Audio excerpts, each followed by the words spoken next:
Faisal Bin Homran joins us now on the 2030. Faisal is Chief Product Officer at the ESPORTS World Cup Foundation, an annual esports tournament held in Riyadh, Saudi Arabia, which is actually the world's largest esports tournament, which is held in Saudi Arabia. Previously, Faisal was Chief Esports Officer at the Saudi Esports Federation. Faisal, game on. Thanks for joining us on the 2030. Thank you so much. Thank you for having me. I'm happy with this attraction of the esport and gaming as a topic here in Saudi and globally as well. So I'm super excited for this session. We're really excited to have you here today. And before we begin and kind of discuss esports and gaming in Saudi, a subject that is of great interest to our viewers and listeners, and a critical piece of the vision, of course, we'd love to learn a little bit more about you. So if you could tell us kind of how you got into gaming and esports, is this a personal passion that you turned into a career? And yeah, just tell us a little bit about Faisal. Of course. So my name is Faisal. I'm a gamer, as you would assume. I graduated from industrial engineering, but I didn't want to continue engineering. I was like, I want to follow my passion. So since I was a gamer 15 years ago, I got to be exposed to esport. Esport is competing with others in tournaments and such. And in the university times, I used to compete with different local tournaments, winning some of them, getting to know more esport, watching some international teams and players and how to follow that. Then things went after each other, and now I'm becoming following my passion since I graduated. And now I'm really happy with the place I am. I'm leading the biggest esport IP in the world, following my passion, and I'm super happy. So Saudi Arabia is sort of positioning itself as a esports hub globally. This question is a little bit about the ecosystem in Saudi Arabia. This is a vision. It's an effort backed directly by His Royal Highness the Crown Prince, who we understand is a gamer himself, which always helps. And my first question is about the shaping of the national esports strategy under the Saudi Esports Federation, your old hat. Can you share with us the key pillars of that strategy? How did you align them with the longer term national objectives of Saudi Arabia? So, of course, first of all, Saudi Arabia, if not the only country in the world that has a national esports and gaming strategy, like an official strategy. That's number one. Two, Saudi started efforts since 2020, since COVID. The Saudi Esports Federation, while there was a pandemic hitting the world, had the first online global tournament called Gamers Without Borders. And this initiative was a charity event that involved a lot of tournaments and a lot of players and teams from all over the world to donate $10 million to their chosen charities. Since then, gaming became more of a phenomenon in Saudi, and we started to have more different projects after each other. And before that, while I was in the federation, of course, there was this study about the esports and gaming to be a national strategy with the potential growth. As you can see currently, games is becoming more progressing than music and other big industries. So the potential of this industry is really huge. Saudi took the first steps towards it with online tournaments like Gamers Without Borders, with Gamers 8 as a physical project that happened in 22 and 21 and 22. And then in 2023, when the Crown Prince announced the ESPORTS World Cup and the ESPORTS World Cup Foundation to own this IP and take it forward, things become way different when it comes to leading the industry and leading this IP specifically. World witnessing a country that takes gaming and esport seriously to take it to the next level.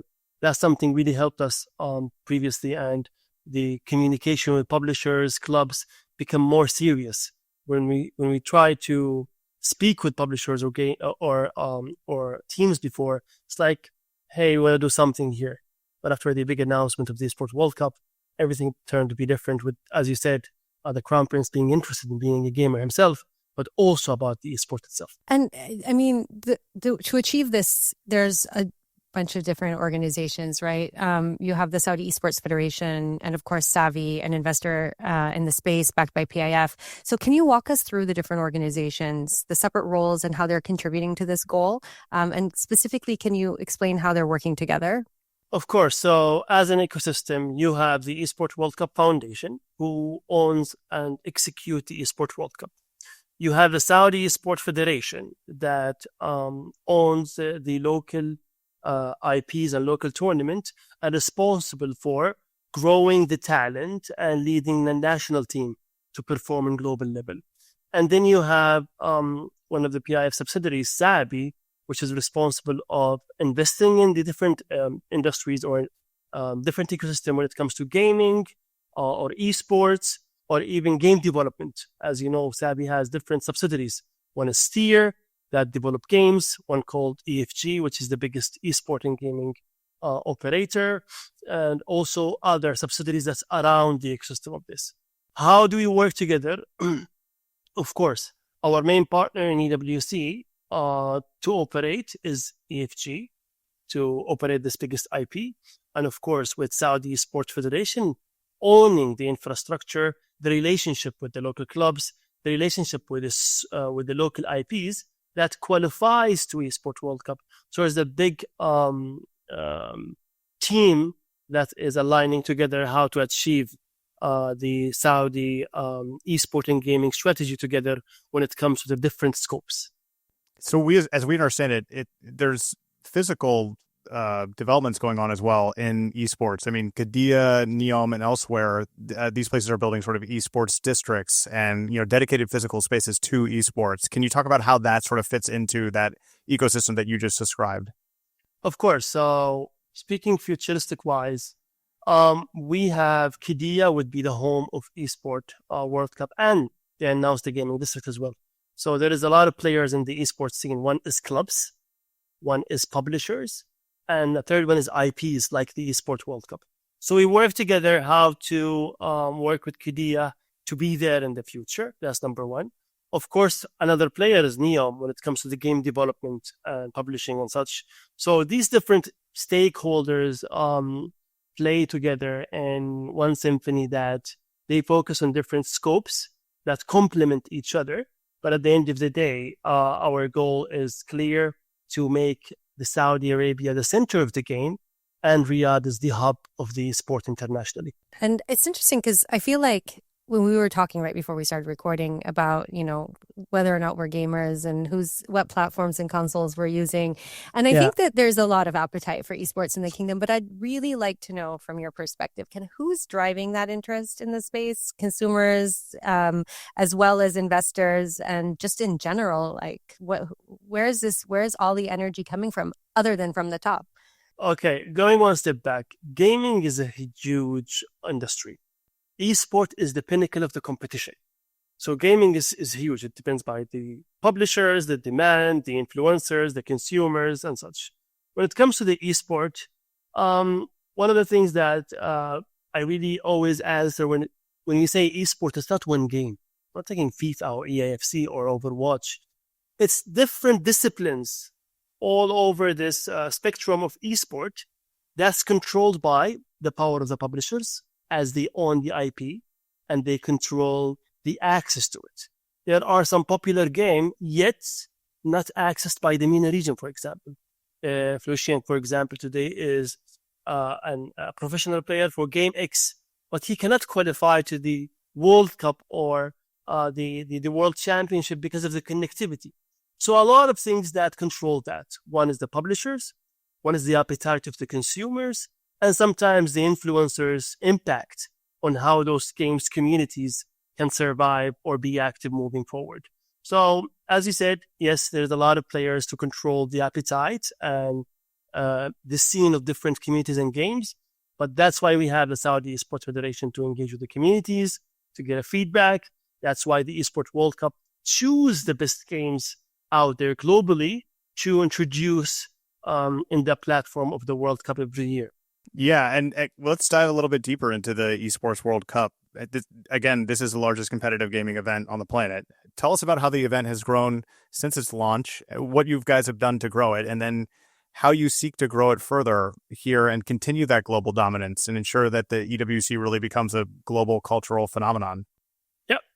So Esports World Cup, why it's happening, why it's there. So one, Esports World Cup found a gap in the industry when it comes to crowning the best club around the world. There was no event in the world that crowns the best club in the world. You would have, for example, Lucien would be a one-game expert, Overwatch, for example. I don't know why I'm giving you always the example. Hanaa would be a different player in Game X. Clubs cannot name the best club in the world, like happens in football, for example. So that's the main mission of the eSports World Cup. Then we have principles with the eSports World Cup. One, we have the best games in the world that bridge between East and West. We can jump later on to the details of that. There is a lot of games that are popular in the West that are not popular in the East. And eSports World Cup is bridging that gap when it comes to different games, different communities. Two, we have the best clubs around the world that compete in EWC or the eSports World Cup. Three, we have a life-changing prize money for the players themselves. And lastly, we have the best and biggest gaming festival around the world. With those four principles, we can say the eSports World Cup was announced, and that's the focus of the EWC when it comes to principles and DNA. And with that, we managed to have the best games from all over the world with the best publishers, of course. We managed to partner with the best 40 clubs around the world. We managed to have the biggest prize money in the world that changed the life of the players. And lastly, as we did last year with the festival, successfully we had one of the biggest festivals around the world. We had more than 2.5 million visitors last summer. And hopefully this year we're planning to have more moving forward. That's fantastic. Actually, I was following it last year and I was a little bit confused just because it's not really my area at all. And so I was trying to understand exactly what was going on. And this might kind of help if your answer to this next question. So when we're talking about esports, we're really talking about two things: those elite competitive players, right? And then of course the mass audience and the entertainment dimension of it, right? So is there a model or a framework that you use, or thinking about even, that is going to create appetite for those hardcore fans, but also people like me that are really curious but not really sure what's going on? 100%. That's why we call it the community event. We bridge both of them. So the target audience for the event happening in Riyadh every July and August is to target esport fans, gamers from a wider appeal, and general audience. And we need to have activities for both that connecting the tissues between each. So our aim, even with our festival activations, is to have an event that can turn someone who is a general audience to be a gamer, or to have someone who is a gamer to be an esports fans and start follows the esports scene moreover.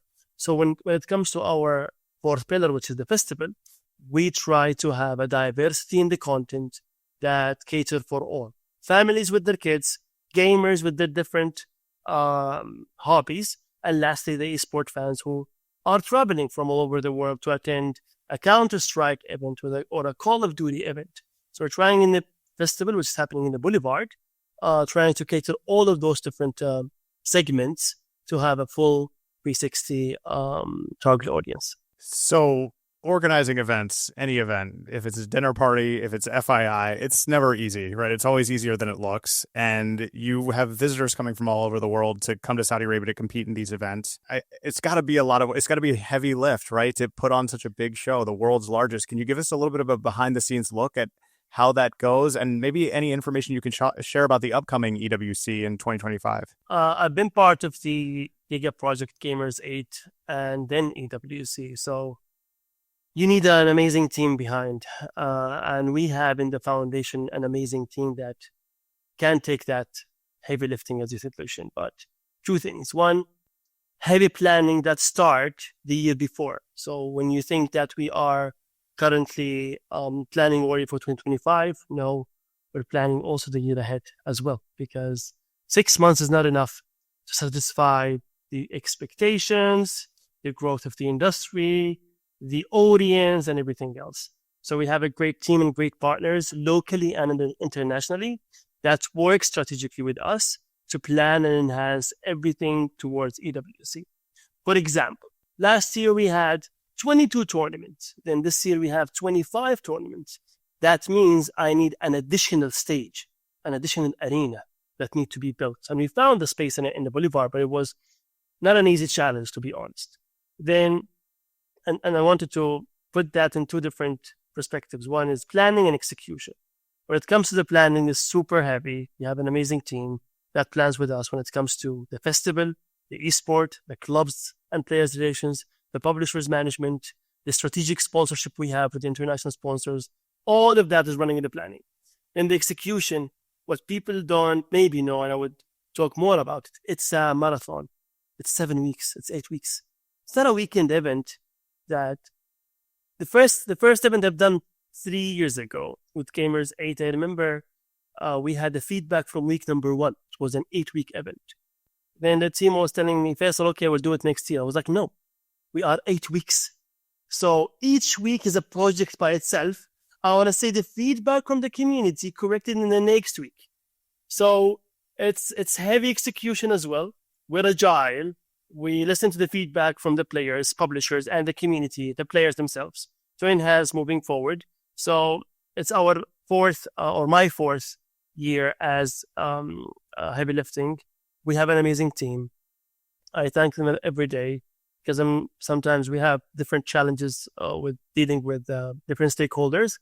But the thing that I would say about this project, everyone wants you to succeed. And I'm not only talking about the team of the foundation. I'm talking about the local stakeholders, the ministries. If we had a connectivity issue, Ministry of Telecommunication jumps in and fix it. So everyone wants this to succeed. I'm super happy with the different stakeholders we have locally.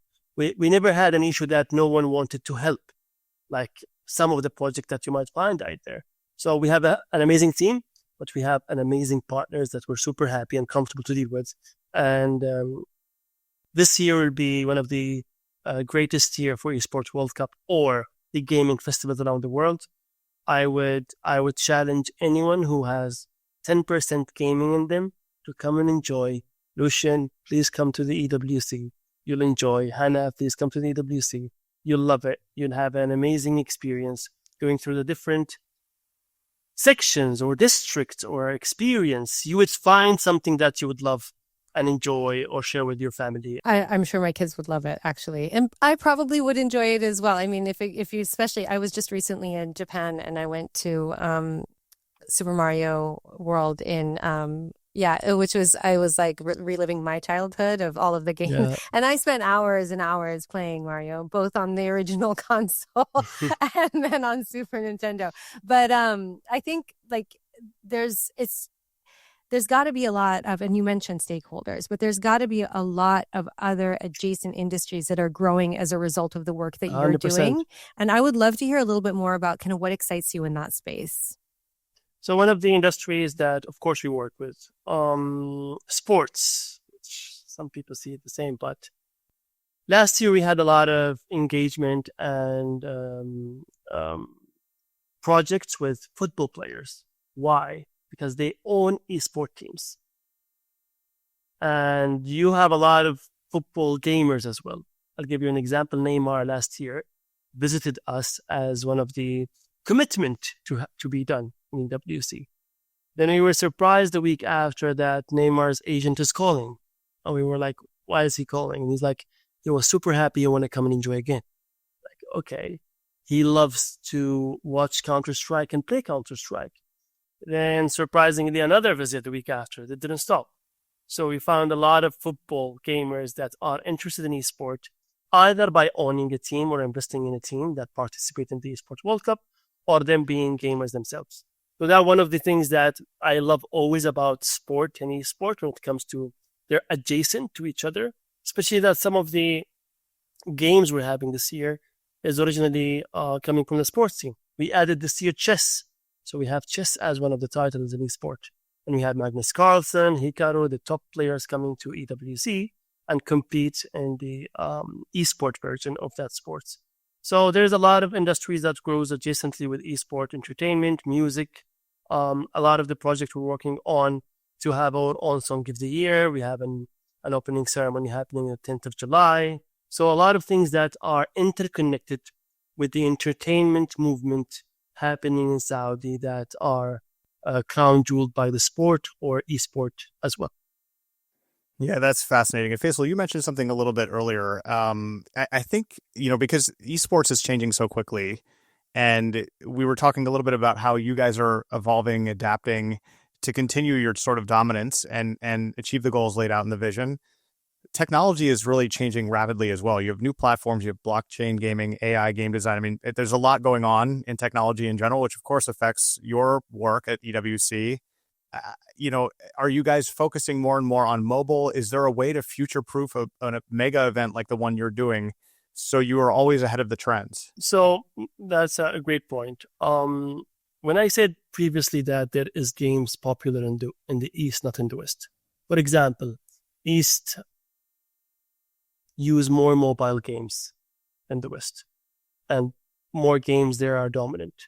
So we're trying to have the best games regardless. So we have mobile games.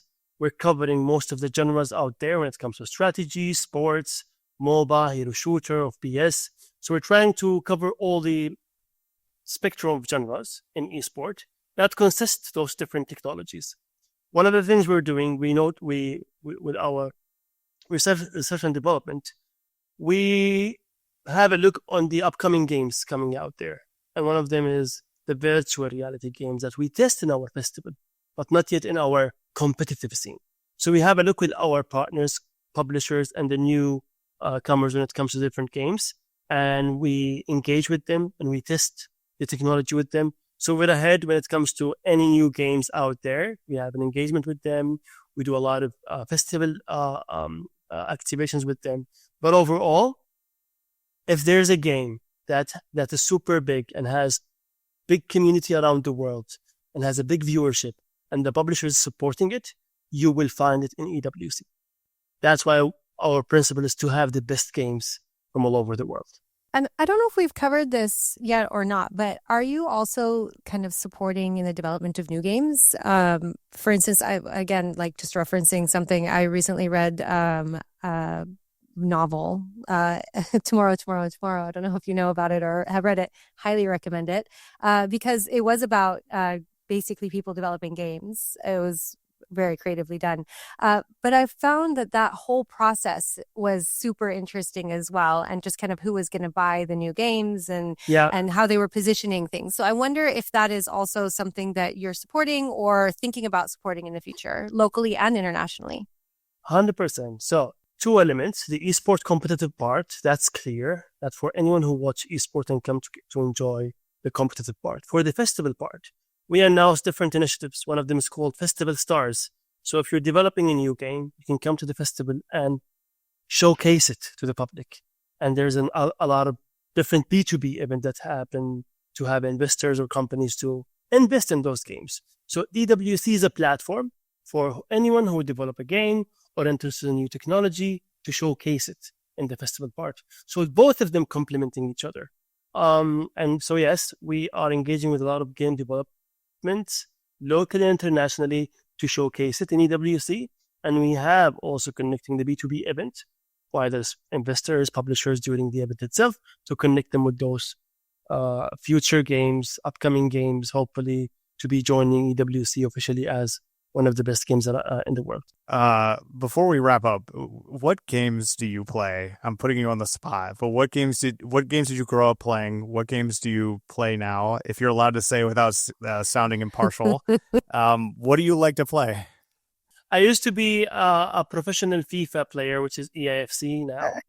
And that's what made me more following my passion back then. Now I play Rocket League and Valorant and I enjoy watching them. But overall, I don't have much time to play now. I watch them more than I play.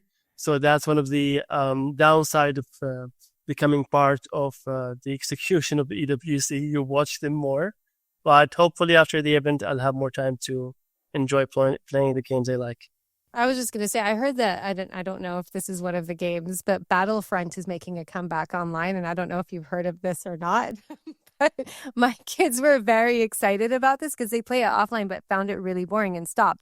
And now there's this huge online community that's back playing it. And I wonder if you watch those fluctuations happen and that changes kind of the approach to what you're selecting in terms of what you want to play and what people are asking to watch and all of that. Kind of. No, of course, we watch these trends coming into the industry. We have a look and we have that threshold. If it joins the festival or the esport competitive part. Hopefully next year it will join. We'll see how the trend goes on and the community is more active. But yeah, we have a look on all of those games, on all of those trends as well. Is there something that you wish the outside world, I mean, much of our audience is outside of Saudi Arabia. They're sort of interested about the kingdom's development. We cover all aspects of it on this show, but many are doing so from an investment business standpoint.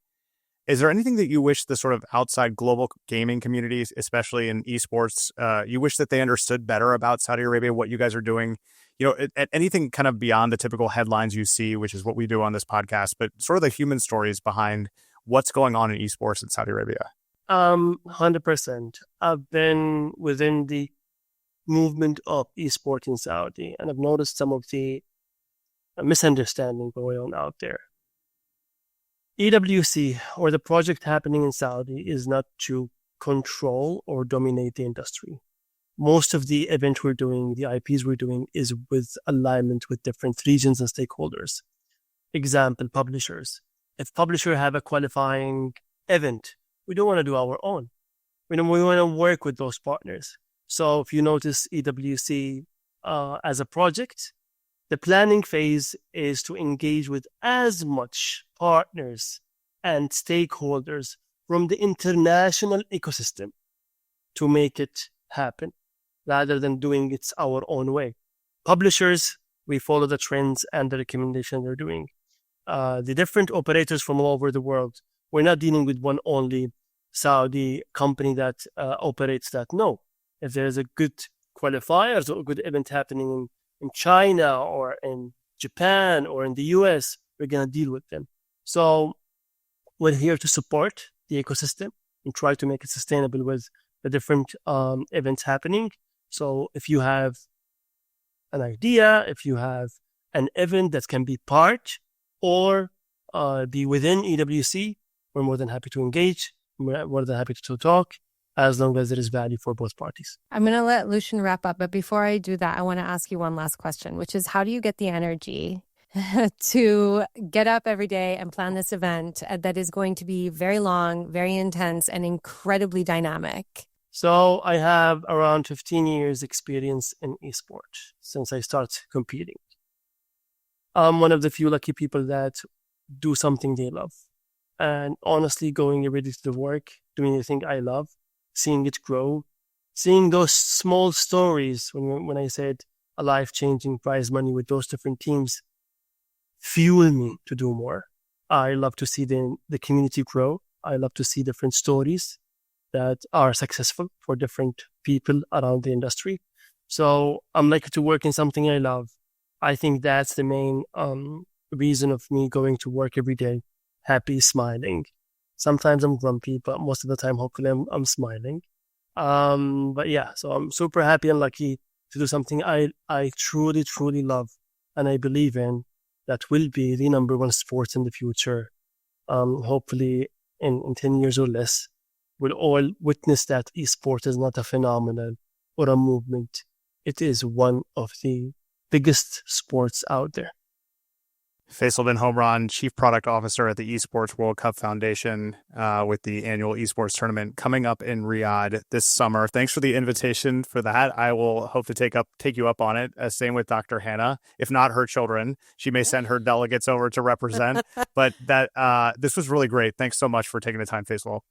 Thank you so much, both. I'm expecting you all in EWC. No excuses. So see you in Riyadh in July. Ma salama.